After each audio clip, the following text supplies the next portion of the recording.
Wow! The best small tablet and your favorite gadget upgraded to fit in your hand. Meet the 2024 iPad mini. Apple's smallest tablet just got a turbo boost with the latest A17 Pro chip. It provides a 30% speed boost, as well as an AI processor that is twice as fast. This little dynamo now supports the Apple Pencil Pro and boasts more base storage, making it a productivity beast in a pocket-sized package. But here's the kicker: the design hasn't changed one bit. Yep, still rocking the trusty Touch ID and that same old camera placement.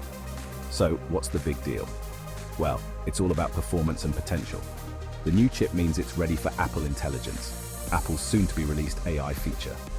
Yet some might wonder if these upgrades are enough to justify the price tag, starting at £499. With the M2 Air offering better performance for a bit more cash, is the Mini worth it?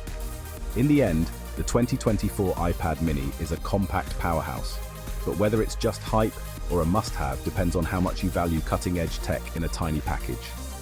What's your take? Let us know in the comments below, and don't forget to subscribe for more tech updates.